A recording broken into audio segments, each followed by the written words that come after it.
اور مومن 7 بندنوں میں ہوتا ہے، وہ حق کی طرف لوٹتا ہے، اور کافر نصیحت حاصل نہیں کرتے کہ جیسے مومن نصیحت حاصل کرتا ہے۔ اگر وہ اپنی سرکشی و بہتان سے پلٹ آئیں تو اللہ ان کے اعمال قبول کرتا ہے، مگر وہ صرف سرکشی میں ہی بڑھے جاتے ہیں۔ پس ان کے پاس ڈرانے والا آتا ہے اور انہیں دردناک عذاب کا خوف دلاتا ہے، اور ظالموں کا کوئی مددگار نہیں۔ میں نے کہا اے میرے مولا اس کا مطلب کیا ہے کہ تمہارے پاس ڈرانے والا آیا ہے؟ فرمایا اہل کوفہ اس بارے میں کیا کہتے ہیں؟ میں نے کہا وہ اس سے رسول مراد لیتے ہیں۔ فرمایا اس طرح نہیں ہے۔ میں نے کہا پھر کیا ہے میرے مولا؟ فرمایا اس سے مراد امام ہے اہل حق و باطل کے لیے، جو اپنے دوستوں اور دشمنوں کو ڈراتا ہے۔ تو ناظرین و سامعین، آپ نے سنا کہ یہاں ڈرانے والے سے مراد ہر اس دور کا امام مراد ہے کہ جو ان کو ڈراتا ہے۔ تو قرآن کی اس آیت کے ذیل میں جب پوچھا گیا قال هو الامام الذي هو التظهير لاهل الحق والباطل ينظر اولیاءه واعداءه والحمد للہ رب العالمین، امام نے فرمایا اس ڈرانے والے سے اور کوئی مراد نہیں ہے، مراد صرف اور صرف امام ہے جو لوگوں کو حق و باطل کی ترغیب دلاتا ہے۔ دوسرا باب جب شروع ہوا تو مفضل نے پوچھا مولا کافر کی تراکیب کہ وہ ایک کے بعد ایک ترکیب میں داخل ہوتا ہے اور وہ کفر سے واپس نہیں پلٹتا، اس کی معرفت کے بارے میں کچھ بیان فرمائیے۔ تو امام علیہ الصلاۃ والسلام نے اس کے بارے میں ارشاد فرمایا اور ایک آیت تلاوت فرمائی شروع میں ہی، وَمَنْ كَانَ فِي هَذِهِ أَعْمَى فَهُوَ فِي آخِرَةِ الْأَعْمَى وَأَضَلُّ السَّبِيلَ، فرمایا جو اس میں اندھا رہے گا وہ آخرت میں بھی اندھا رہے گا اور گمراہ رہے گا۔ عزیزان محترم، یہ بہت سمجھنے والی بات ہے، یہاں اس سے مراد آنکھوں کا اندھا نہیں ہے۔ کئی ایسے لوگ دنیا میں ہوتے ہیں جو آنکھوں سے اندھے ہو جاتے ہیں، تو اس کا کیا مطلب ہوا کہ وہ آخرت میں بھی اندھے ہوں گے؟ نہیں، یہاں اللہ دل کے اندھے کی بات کر رہا ہے۔ جو دل کی آنکھوں کا اندھا ہے وہ آخرت میں بھی اندھا ہی پیدا ہوگا، اور وہ اپنے رب سے شکایت کرے گا کہ پالنے والے دنیا میں تو میں دیکھتا تھا، آخرت میں کیوں نہیں دیکھ پا رہا؟ تو اللہ کہے گا کہ تو دنیا میں دل کا اندھا تھا، اس لیے ہم نے تجھے آخرت میں دل اور آنکھوں دونوں کا اندھا کر دیا۔ تو دنیا میں بظاہر دیکھتا تھا لیکن باطنی طور پر نہ دیکھ سکتا تھا۔ تو عزیزان محترم، جو اس میں اندھا رہے گا وہ آخرت میں بھی اندھا رہے گا اور گمراہ رہے گا۔ پھر آپ نے مجھ سے پوچھا کہ اہل کوفہ اس آیت کے بارے میں کیا کہتے ہیں؟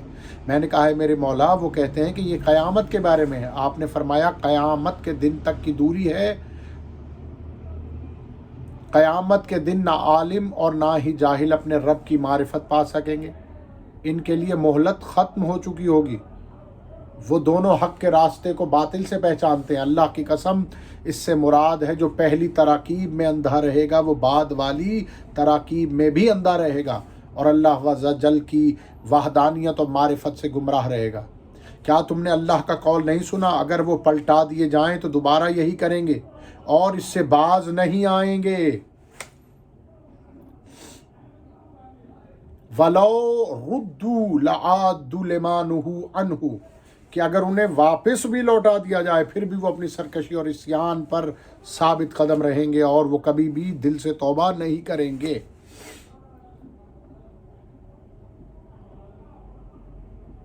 مومن کو اللہ نے توفیق دی ہے، وہ معرفت کا راستہ کبھی نہیں چھوڑتا، اور کافر اپنی جہالت پر ہی رہتا ہے، نہ وہ سمجھتا ہے اور نہ دیکھتا ہے نہ سنتا ہے، جس طرح اللہ نے فرمایا کہ وہ گونگے بہرے اور اندھے ہیں، ثم بکم عمی فہم لا یرجعون، کہ وہ کبھی بھی رجوع نہیں کرتے اللہ کی بارگاہ میں، کیونکہ وہ بہرے ہیں، گونگے ہیں اور اندھے ہیں اور واپس نہیں لوٹتے۔ میں نے کہا اللہ عز و جل نے سچ فرمایا۔ پھر تلاوت کی، وہ صرف چوپایوں کی مانند ہیں بلکہ وہ بہت ہی گمراہ ہیں۔ انہم الا کالانعام بل ہم اضل السبیلا، فرمایا وہ چوپایوں کی مانند ہے بلکہ اس سے بھی زیادہ گمراہ ہے. اور اللہ نے فرمایا اور جنہوں نے جن درجات کے لیے بھی عمل کیا تو ان کے اعمال کا بدلہ ان کو پورا پورا دیا جائے گا. اس سے مراد مسخ ہونا ہے. پھر فرمایا درجات سے مراد تراکیب ابدان ہے. کافر کا دل اندھا ہی ہوتا ہے یہاں تک کہ وہ کفر کی انتہا پر پہنچ جائے. عزیزان محترم، اس کے بعد مفضل نے پوچھا مولا ابلیس کی معرفت میں کہ وہ ظاہر ہے یا باطن ہے. بڑے غور سے سننے والی حدیث ہے. عزیزان محترم، امام صادق علیہ الصلاۃ والسلام سے پوچھا گیا کہ کیا ابلیس ظاہر ہے یا باطن ہے؟ آپ نے فرمایا وہ تراکیب میں ظاہر ہے اور معرفت میں باطن ہے. کیا تم نے اس کی اولاد میں نہیں دیکھا کہ وہ تراکیب میں تم پر مخفی ہیں اور ان کی معرفت تم پر مخفی ہے؟ تم ان سے نہیں مل سکتے مگر وہ تم سے اختلاط کر سکتے ہیں، مل سکتے ہیں، اور تم ان کو نہیں جانتے لیکن ہم ان کو پہچانتے ہیں. پھر آپ نے فرمایا اگر تم ان کا ٹھکانہ دیکھنا چاہو اور ان کو ان کی اصل صورتوں میں دیکھنا چاہو تو جب ہم اجبانہ کے قریب پہنچے تو مجھے یاد دلانا. مولا مکہ میں ہیں اور حج کے موسم میں مولا وہاں تشریف رکھتے ہیں، تو مولا نے اپنے صحابی سے کہا کہ تم اجبانہ کے قریب جب ہم پہنچے تو مجھے یاد دلانا. چنانچہ جب ہم حقر ربیع میں پہنچے تو اس وقت ہم اجبانہ کے قریب تھے اور لوگ بڑھ رہے تھے اور کچھ واپس جا رہے تھے. میں نے کہا میرے مولا آپ نے مجھ سے وعدہ کیا تھا کہ آپ مجھے مسخ شدہ لوگ دکھائیں گے اور مجھے حکم دیا تھا کہ مجھے یاد دلانا. بس آپ نے اپنا ہاتھ ید مبارک میری آنکھوں پر پھیرا، پھر فرمایا دیکھو. میں نے لوگوں کی طرف دیکھا تو ان میں سے اکثر کتے، بندر، خنزیر اور لومڑیاں تھے. میں نے کہا میرے مولا یہ کون ہیں؟ آپ نے فرمایا یہ ابلیس کی اولاد ہے جو لوگوں میں گھل مل گئے ہیں، یہ مسخ شدہ ہیں. میں نے کہا کہ پاک ہے وہ اللہ سبحانہ. پھر آپ نے فرمایا کیا تم ان میں سے کسی کو جانتے ہو؟ میں نے کہا میں تو مولا ان کو مسخ شدہ دیکھ رہا ہوں.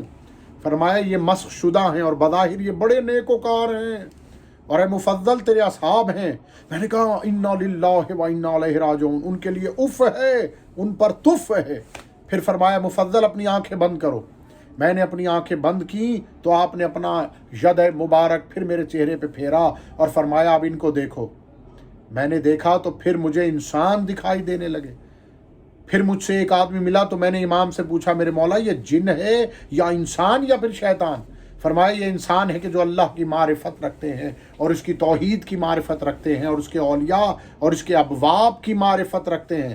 میں نے کہا میرے مولا جن کون ہیں؟ فرمایا جو انسانوں کے جسم میں چھپ جاتے ہیں اور ان کا نام جن ان کے چھپ جانے کے سبب سے ہی ہے. میں نے کہا کہ شیاطین کون ہیں؟ فرمایا جو مسخ شدہ ہیں اور ان کو ابدان مسخ شدہ میں رکھا گیا ہے.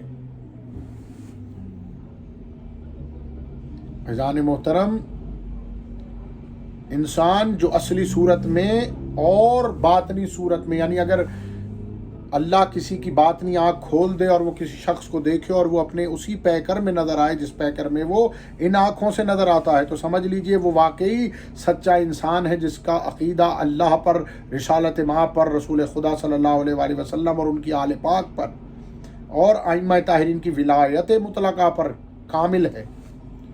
اور اگر کوئی ایسا شخص نظر آتا ہے جو بظاہر جس کا حلیہ انسان جیسا، لیکن اگر دل کی آنکھ سے دیکھا جائے تو وہ کسی نہ کسی جانور کی شبیہ نظر آئے، تو اس کا مطلب ہے کہ وہ جن ہے جو بظاہر تو انسان کی شکل میں لیکن باطنی اس کی تصویر دوسری ہے.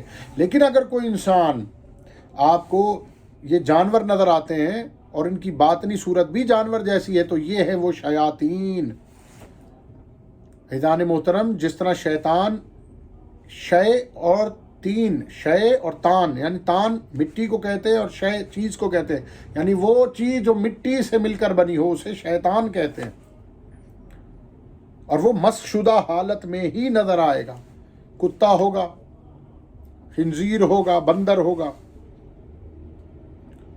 تو یہ وہ پکے شیاطین ہیں جن کے ابدان میں بھی مٹی شامل کی گئی ہے.